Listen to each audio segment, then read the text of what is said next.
নমস্কার সকল দর্শকবৃন্দকে, সকলকে আমার এই চ্যানেলে স্বাগত জানাই।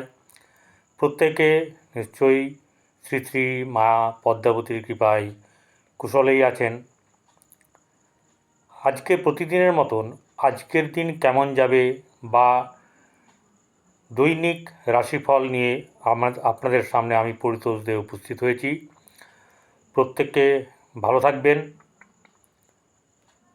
আজকে কোন কোন রাশির কেমন কেমন যাবে সেটা নিয়েই বলবো।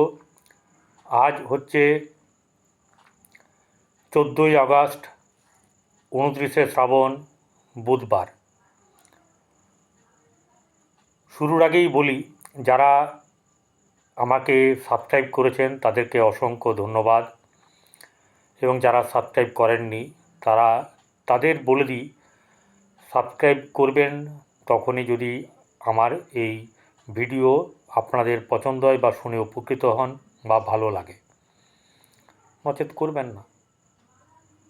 তবু আপনার সঙ্গে সম্পর্ক আমার ভালো থাকবে, আমি অবশ্যই করে আপনার ভালো চাইব, সেই জন্যেই আমার এখানে বসা।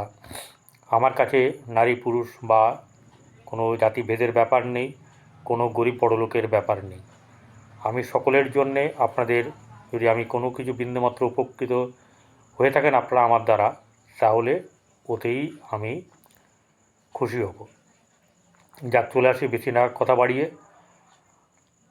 যেটা হচ্ছে যে গ্রহগণের গোচরের বিচার করতে গেলে প্রথমে যেটা দরকার হচ্ছে যে গ্রহ কোথায় কোথায় অবস্থান করছে, কোন কোন রাশিতে।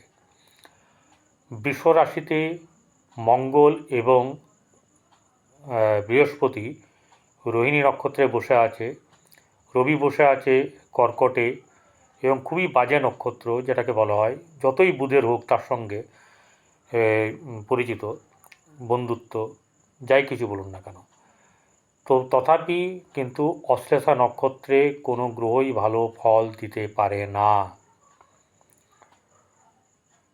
শুক্র বসে আছে সিংহ রাশিতে, শত্রুর ঘর, ওখানেই বুধ বক্রী হয়ে বসে আছে মঘা নক্ষত্রে। কেতু বসে আছে আপনার কন্যায়, চন্দ্র বৃশ্চিক রাশিতে অবস্থান করছে, চন্দ্র নিচস্থ হয়ে গেছে, এবং এই চন্দ্র আছে অনুরাধা নক্ষত্রে। শনি বক্রী হয়ে কুম্ভ রাশিতে আছে, এবং মীন রাশিতে অবস্থান করছে রাহু। ঠিক আছে, ওটা শত্রু ঘর, বৃহস্পতির ঘরে রাহু অবস্থান করছে। এই হচ্ছে গ্রহের অবস্থান। এবারে আমরা সরাসরি চলে আসি কার কেমন যাবে আজকের দিন। মেষ রাশি, মেষ রাশির জাতক জাতিকাদের আজকের দিন মোটেই খুব একটা শুভ যাবে এমনটা নয়। কারণ আপনার যে মেষ, সেখানে সেই রাশিতে মঙ্গলের হচ্ছে অধিপতিতার, আবার যে ঘরে বর্তমানে বসে আছে, তাহলে আপনার ওই রাশি কিন্তু নিচস্থ হয়ে গেছে, এবং মঙ্গলের ওই ঘরটাও, ওটা হচ্ছে মঙ্গলের ঘর, কিন্তু ওটা হচ্ছে ডোবা, ওই জল হচ্ছে পানের অযোগ্য। সেরকম জায়গাতে চন্দ্র নিচস্থ হয়ে যাওয়া মানে আপনার ক্ষেত্রে পরিশ্রমের ব্যাপার, বুদ্ধি বিবেক জ্ঞানের ব্যাপারকে আপনাকে বাড়াতে হবে, তবে গিয়ে আপনি আপনার কুশলতা, আপনার সফলতাকে আপনি অর্জন করতে পারবেন। আর্থিক দিক থেকে খুব ভালো এরকমটা না, কিন্তু আপনার কর্মক্ষেত্রে কিছু না কিছু সুফল পেতে পারেন।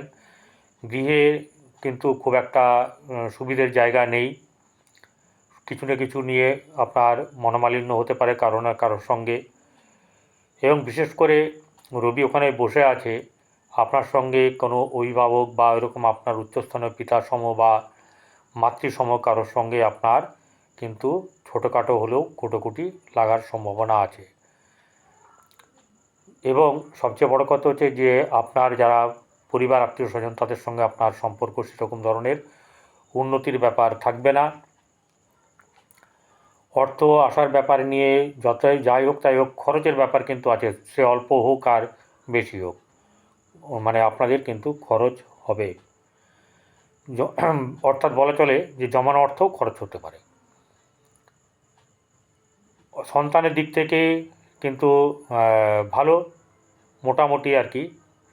এবং সবচেয়ে বড় কথা হচ্ছে যে আপনার প্রেমের ক্ষেত্রেও মধ্যম শুভ, কিন্তু সাংসারিক জীবন অর্থাৎ বৈবাহিক জীবনে যারা অতিবাহিত করছেন তাদের কিন্তু সম্পর্ক একটা তলানিতে মাঝে মাঝে ঠেকবে, কিন্তু তার সত্ত্বেও কিন্তু খারাপ কিছু হবে না যদি আপনারা ব্যাপারগুলোকে বুঝে ফেলেন যে আমাকে চুপ করে থাকতে হবে বা আমাকে মেনে নিয়ে এই কাজটা করে দিতে হবে, মুখে বেশি বলা চলবে না বা ব্যবহার খারাপ করলে চলবে না। চলে আসি বৃষ রাশিতে। বৃষ রাশির জাতক জাতিকাদের সময় কিন্তু মোটেই খুব একটা যে ভালো তা নয়, শারীরিক দিক থেকে এবং মানসিক দিক থেকে ভালো না। কারণ রোহিণী নক্ষত্রে বৃহস্পতি এবং মঙ্গল থাকলে সেটা কিন্তু খুব একটা সুবিধাজনক অবস্থায় ফল দিতে পারে না। ঠিক আছে, তার জন্যে জাতককে কীভাবে পরিশ্রম বৃথা বা মানসিক চিন্তা পরিকল্পনাগুলো ঠিকভাবে কাজে লাগবে না বা শুভ পরিকল্পনা হতে গিয়ে বাধা সৃষ্টি হবে। আর্থিক দিক থেকে সেরকম মানে খুব একটা যে ভালো তা নয়, বরং নিজের জমানো অর্থ খরচা হতে পারে। কর্মক্ষেত্রের এবং ব্যবসার ক্ষেত্রে মোটেই ভালো না, এবং কর্মক্ষেত্রে কিন্তু কিছু না কিছু আপনার ঝামেলা হতে পারে। সেই ক্ষেত্রে যে আশানুরূপ ফল পাবেন এরকম ব্যাপারটা না, অনেক দিন ঝুলে থাকা কেস ঝুলে থাকবে, এরকম ধরনের ব্যাপার আপনার সামনে ভালো লাগছে না, তাই আপনি নিষ্পত্তির দিকেও ঝুঁকতে পারেন। সেখানে কিন্তু আপনার মানে ভালো থেকে খারাপটা হবে বেশি। অর্থাৎ এই সময়টা একটু চুপচাপ বা পদক্ষেপ এমনভাবে করুন যাতে করে আপনার যে বাস্তবসম্মতভাবে এবং যা করলে ভালো হয় সেই ব্যাপারটাকে সার্বিকভাবে চিন্তা করে কাজটা করুন। প্রেমের ক্ষেত্রে একদমই ভালো না, আর মোটেই ভালো না সেটা হচ্ছে গিয়ে আপনার দাম্পত্য জীবনে বরং নানা ধরনের অশান্তি আসতে পারে। সাংসারিক জীবনে এমন মানে অনেকটা সে দুঃখের ছায়া নেমে আসার মতন করে মাঝে মধ্যে আপনার হবে যে আর সংসার করবো না, ভালো লাগছে না, এরকম ব্যাপারটা কিন্তু হওয়ার সম্ভাবনা আছে। চলে আসি এবারে মিথুন রাশিতে। মিথুন রাশির জাতক জাতিকারা এমনিতেই দ্বৈত স্বভাবের হয়ে থাকে, অর্থাৎ মানসিকতা। একবার পুরী যাব না একবার কাশ্মীর যাব, এটা ঠিক করতেই তার মানে বেলা বয়ে যায়। তো এরকম ধরনের এই রাশির যে অধিপতি সে বক্রী হয়ে সিংহ রাশিতে শুক্রের সঙ্গে বসে আছে, অতএব তার সময়টা কিন্তু ভালো না। বিশেষ করে আর্থিক দিক মোটেই ভালো না, এবং শুধু তাই নয়, আপনার সঙ্গে আত্মীয় স্বজন পরিবারের সঙ্গে কিন্তু মাঝে মাঝে বিরোধ লাগবে। আপনার সম্মানহানি করার যোগ আছে, মানে হওয়ার যোগও আছে, এবং হানির যোগও আছে। অর্থাৎ তারা করবে, কোনো না কোনোভাবে আপনি খাটো হবেন, আপনার মানসিকতায় আঘাত লাগবে। সেই দিক থেকে আপনাকে কিন্তু কোনো ক্রুদ্ধতার বশে বা ক্রোধের বশে কোনো কিছু সিদ্ধান্ত নেওয়া বা ঝগড়া করা চলবে না। অতএব মানে কেটে পড়ো, মানে ওখান থেকে আপনাকে সরে আপনার নিজের কাজে মন দিতে হবে। আপনি দেখছেন না, জানেন না, যেটুকু করার দরকার সেটুকু সংসারে করুন, বা আত্মীয় স্বজনের সঙ্গে সেইটুকুই কথা বলুন। বর্তমান সময়টা যেহেতু খারাপ, যখন ভালো হবে তখন আপনি চৌকা ছক্কা মারবেন, তাই না? ভালো বল পেলে ভালো সবাই মারে। কিন্তু ঘটনা হচ্ছে যে আপনার সন্তানের দিক থেকে কিন্তু কিছু না কিছু সমস্যা থাকবে। ব্যবসায়িক ক্ষেত্রে মোটেই ভালো না, কর্মক্ষেত্রে কিন্তু ভরাডুবি হতে পারে, যদি টাকা দিয়ে থাকেন ফেঁসে যেতে পারেন। ঠিক আছে, তো আর ঝগড়া করে টাকা আদায় করা যাবে না। টাকা আদায় করতে গেলে আপনাকে কিন্তু অন্য পন্থা নিতে হবে, সেটা আপনি যা বিচার বিবেচনা করবেন, কারণ আমি আপনার পার্সোনাল ছক জানি না। আর যারা করেননি তারা জানবেন বেঁচে গেছেন। অর্থাৎ যারা চাকরির জন্য এই কাজ করেছেন তাদের ক্ষেত্রে কিন্তু সমস্যা হতে পারে। এই সমস্যাটা কিন্তু আপনার এপ্রিল অবধি থাকবে। সন্তানের দিক ভালো না, এবং প্রেম বা বৈবাহিক জীবনেও কিন্তু আপনাদের ভালো যাবে না। চলে আসি এবার কর্কট রাশি। কর্কট রাশির জাতক জাতিকাদের, অর্থাৎ তাদের যে রাশি কর্কট, সেখানে রবি বসে আছে, রবি অশ্লেষা নক্ষত্রে বসে আছে, খারাপ নক্ষত্রে বসে আছে, যার জন্যে কোনো ফল শুভভাবে আপনারা পাবেন না। বিশেষ করে যশ খ্যাতির ব্যাপারে হানির ব্যাপার আছে, বা যতটা আপনাদের পাওয়ার প্রয়োজন ততটা পাবেন না। তার জন্যে কী করতে হবে? তার জন্যে যেটা দরকার হচ্ছে গিয়ে আপনাদেরকে সকালবেলায় সূর্য ওঠার আগে ঘুম থেকে উঠে সূর্য প্রণাম করতে হবে, গুড় জল খেয়ে কাজে বেরোতে হবে, আর বয়োজ্যেষ্ঠ যে বা পিতা থাকলে পিতাকে প্রণাম করা, পিতার আশীর্বাদ নেওয়া, মাতার আশীর্বাদ নেওয়া, এই ব্যাপারগুলোকে কিন্তু আপনাকে করতে হবে। তবে গিয়ে আপনার কিন্তু প্রশমিত হওয়ার ব্যাপার আছে। গম দান করতে পারেন, ঠিক আছে? আর আরেকটা কথা, যদি স্বামী স্ত্রীর উভয়ের রবি যদি লগ্নে থাকে বা একই রাশিতে থাকে, তাহলে কিন্তু যে কোনো একজনকে গুড় খাওয়া বন্ধ করতে হবে। এটা সব রাশির ক্ষেত্রেই, লগ্নের ক্ষেত্রেই প্রযোজ্য। তো এই ব্যাপারটা বললাম। আর যেটা হচ্ছে গিয়ে যে আর্থিক দিক থেকে কিন্তু কিছু না কিছু শুভ ফল পাওয়ার সম্ভাবনা আছে, কিন্তু পরিশ্রম অনুযায়ী যতটা ফল পাওয়ার কথা ততটা পাবেন না। ব্যবসায়িক দিক থেকে কিন্তু কিছু না কিছু ঝামেলা বা আশানুরূপ ফল পাওয়া হবে না। আশানুরূপভাবে আপনাদের যেরকম ধরনের চিন্তাভাবনা আছে সেই মতন হবে না, তাতে বাধা হতে পারে এবং বাধা হওয়ার সম্ভাবনাটাই বেশি। আর কর্মক্ষেত্রে কিন্তু আপনাদের শুভ যোগ আছে, আপনারা যোগাযোগ করতে পারেন।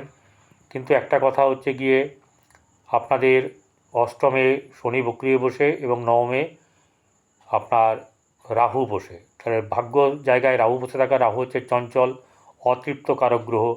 শনি বসে আছে অষ্টমে অর্থাৎ মারক স্থানে।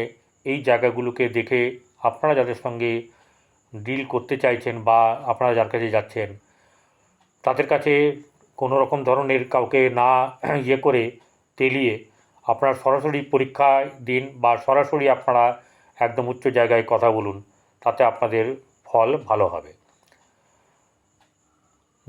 ব্যবসা ক্ষেত্রে তো ভালো নয় বললাম, কর্মক্ষেত্র বললাম। এবারে যেটা হচ্ছে যে আপনার সন্তান সন্ততির ক্ষেত্রে কিন্তু খুব একটা শুভ নেই, কিন্তু খুব খারাপও নেই। খারাপ যেটা হচ্ছে গিয়ে তাদের সেখানে চন্দ্র নিচস্থ হয়ে বসে আছে, সেই জন্যে কিছুটা মন মানসিকতা আপনার খারাপ থাকবে, তাদেরকে নিয়ে চিন্তা থাকবে। প্রেমের ক্ষেত্রে একদমই ভালো না, আর সাংসারিক জীবনে কিন্তু মোটেই সুখকর নয়। তো আপনারা যেটা করবেন সেটা হচ্ছে গিয়ে আপনাদেরকে এইগুলো বললাম। এর সঙ্গে সঙ্গে আপনারা যদি শ্রী সূর্যদেবের জপ করেন, ঠিক আছে, সেই জপ করলেও কিন্তু আপনাদের ভালো হবে, আপনাদের মঙ্গল হবে, ধীরে ধীরে কাজ হবে। সূর্য অর্ঘ্য দিন, শিব মন্দিরে যান, শিব মন্দিরে গিয়ে শিবের পুজো দিন, দুর্গা মায়ের পুজো দিন। এতে আপনাদের কিন্তু খুব উচ্চ জায়গায় আপনারা প্রতিষ্ঠিত হতে পারবেন এবং ভালো হবে আগামী দিন। নমস্কার, সকলে ভালো থাকবেন। যাদের এই ভিডিওটি দেখে ভালো লাগবে তাদেরকে অনুরোধ করছি যে আপনারা সাবস্ক্রাইব করবেন এবং পাশে থাকা বেল আইকনে ক্লিক করে দিলে কী হবে, আমার নোটিফিকেশন আপনার কাছে চলে যাবে। আর কারো যদি ভালো না লাগে তাদেরকেও আমার নমস্কার, তারা ভালো থাকবেন। সকলের ভালো হোক, শ্রী শ্রী পদ্মবতী মায়ের কৃপায় সকলের জীবন আনন্দময় হোক।